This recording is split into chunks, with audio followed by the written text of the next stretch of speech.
March the 20th.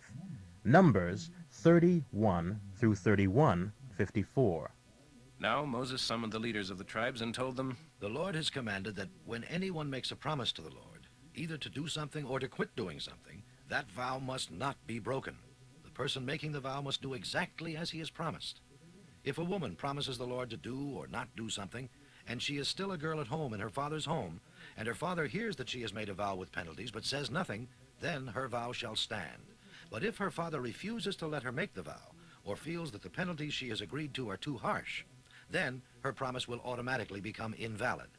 Her father must state his disagreement on the first day he hears about it, and then Jehovah will forgive her because her father would not let her do it. If she takes a vow or makes a foolish pledge and later marries, and her husband learns of her vow and says nothing on the day he hears of it, her vow shall stand. But if her husband refuses to accept her vow or foolish pledge, his disagreement makes it void, and Jehovah will forgive her. But if the woman is a widow or is divorced, she must fulfill her vow. If she is married and living in her husband's home when she makes the vow, and her husband hears of it and does nothing, the vow shall stand. But if he refuses to allow it on the first day he hears of it, her vow is void, and Jehovah will forgive her. So her husband may either confirm or nullify her vow. But if he says nothing for a day, then he has already agreed to it. If he waits more than a day and then refuses to permit the vow, whatever penalties to which she agreed shall come upon him. He shall be responsible. These, then, are the commandments the Lord gave Moses concerning relationships between a man and his wife, and between a father and his daughter who is living at home. Then the Lord said to Moses, Take vengeance on the Midianites for leading you into idolatry, and then you must die. Moses said to the people, Some of you must take arms to wage Jehovah's war against Midian. Conscript 1,000 men from each tribe. So this was done, and out of the many thousands of Israel, 12,000 armed men were sent to battle by Moses. Phinehas, son of Eleazar the priest, led them into battle, accompanied by the ark, with trumpets blaring, and every man of Midian was killed in battle. Among those killed were all 5 of the Midianite kings, Evi, Rechem, Zur, Hur, and Reba. Balaam, the son of Beor, was also killed. Then the Israeli army took as captives all the women and children, and seized the cattle and flocks, and a lot of miscellaneous booty. All of the cities, towns, and villages of Midian were then burned. The captives and other spoils of war were brought to Moses and Eleazar the priest, and to the rest of the people of Israel who were camped on the plains of Moab beside the Jordan River across from Jericho. Moses and Eleazar the priest and all the leaders of the people went out to meet the victorious army. But Moses was very angry with the army officers and battalion leaders. Why have you let all the women live? He demanded. These are the very ones who followed Balaam's advice and caused the people of Israel to worship idols on Mount Peor. And they are the cause of the plague that destroyed us. Now kill all the boys and all the women who have had sexual intercourse. Only the little girls may live. You may keep them for yourselves. Now stay outside of the camp for 7 days, all of you who have killed anyone or touched a dead body. Then purify yourselves and your captives on the 3rd and 7th days.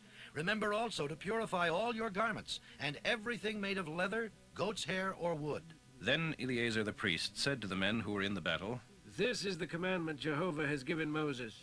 Anything that will stand heat, such as gold, silver, bronze, iron, tin, or lead, shall be passed through fire in order to be made ceremonially pure. It must then be further purified with the purification water. But anything that won't stand heat shall be purified by the water alone. On the 7th day you must wash your clothes and be purified, and then you may come back into the camp. And the Lord said to Moses, You and Eleazar the priest and the leaders of the tribes are to make a list of all the booty, including the people and animals, then divide it into 2 parts. Half of it is for the men who are in the battle, and the other half is to be given to the people of Israel. But first, the Lord gets a share of all the captives, oxen, donkeys, and flocks kept by the army. His share is 1 out of every 500. Give this share to Eleazar the priest, to be presented to the Lord by the gesture of waving before the altar. Also, levy a 2% tribute of all the captives, flocks, and cattle that are given to the people of Israel. Present this to the Levites in charge of the tabernacle, for it is the Lord's portion. So Moses and Eleazar the priest did as the Lord commanded. The total booty, besides the jewelry, clothing, etc., which the soldiers kept for themselves, was 675,000 sheep, 72,000 oxen, 61,000 donkeys, and 32,000 young girls. So the half given to the army totaled 337,500 sheep, of which 675 were given to the Lord, 36,000 oxen, of which 72 were given to the Lord, 30,500 donkeys, of which 61 were given to the Lord, 16,000 girls, of whom 32 went to the Levites. All of the Lord's portion was given to Eleazar the priest, as the Lord had directed Moses. The half of the booty assigned to the people of Israel, Moses had separated it from the half belonging to the warriors, amounted to 337,500 sheep, 36,000 oxen, 30,500 donkeys, and 16,000 girls. In accordance with the Lord's directions, Moses gave 2% of these to the Levites. Then the officers and battalion leaders came to Moses and said, "We have accounted for all the men who went out to battle, and not one of us is missing. So we have brought a special thank offering to the Lord from our booty: gold jewelry, bracelets, anklets, rings, earrings, and necklaces. This is to make atonement for our souls before the Lord." Moses and Eleazar the priest received this special offering from the captains and battalion leaders and company commanders, and found its total value to be more than $300,000. The soldiers had also kept personal booty for themselves. The offering was taken into the tabernacle and kept there before the Lord as a memorial of the people of Israel. Luke 4, 1 through 30.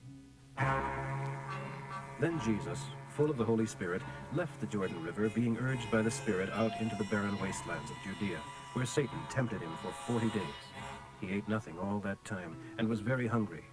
Satan said, "If you are God's son, tell this stone to become a loaf of bread." But Jesus replied, "It is written in the Scriptures, other things in life are much more important than bread." Then Satan took him up, and revealed to him all the kingdoms of the world in a moment of time. And the devil told him, "I will give you all these splendid kingdoms and their glory, for they are mine to give to anyone I wish, if you will only get down on your knees and worship me." Jesus replied, "We must worship God, and him alone. So it is written in the Scriptures." Then Satan took him to Jerusalem, to a high roof of the temple, and said, "If you are the Son of God, jump off, for the Scriptures say that God will send his angels to guard you and to keep you from crashing to the pavement below." Jesus replied, "The Scriptures also say, don't experiment with God's patience." When the devil had ended all the temptations, he left Jesus for a while and went away. Then Jesus returned to Galilee, full of the Holy Spirit's power. Soon he became well known throughout all that region for his sermons in the synagogues. Everyone praised him. When he came to the village of Nazareth, his boyhood home, he went as usual to the synagogue on Saturday and stood up to read the Scriptures. The book of Isaiah the prophet was handed to him, and he opened it to the place where it says, "The Spirit of the Lord is upon me. He has appointed me to preach good news to the poor. He has sent me to heal the brokenhearted and to announce that captives shall be released, and the blind shall see, that the downtrodden shall be freed from their oppressors, and that God is ready to give blessings to all who come to him." He closed the book and handed it back to the attendant and sat down, while everyone in the synagogue gazed at him intently. Then he added, "These Scriptures came true today." All who were there spoke well of him and were amazed by the beautiful words that fell from his lips. "How can this be? Isn't this Joseph's son?" Then he said, "Probably you will quote me that proverb, 'Physician, heal yourself,' meaning, why don't you do miracles here in your hometown like those you did in Capernaum? But I solemnly declare to you that no prophet is accepted in his own hometown. For example, remember how Elijah, the prophet, used a miracle to help the widow of Zarephath, a foreigner from the land of Sidon.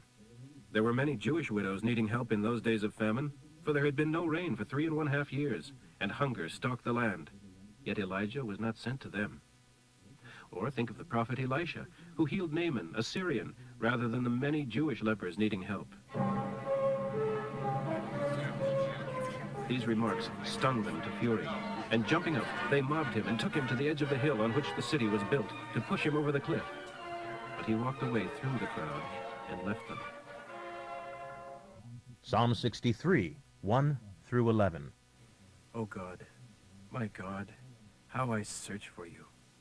How I thirst for you in this parched and weary land where there is no water.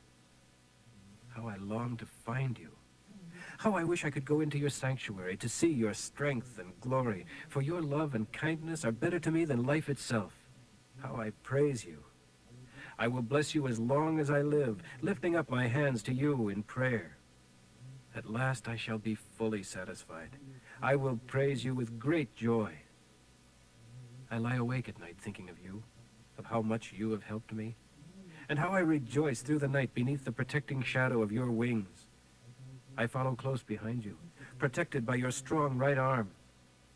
But those plotting to destroy me shall go down to the depths of hell. They are doomed to die by the sword, to become the food of jackals. But I will rejoice in God. All who trust in him exalt, while liars shall be silenced. Proverbs for today, 11:20 through 21. The Lord hates the stubborn, but delights in those who are good. You can be very sure that the evil man will not go unpunished forever. And you can also be very sure that God will rescue the children of the godly.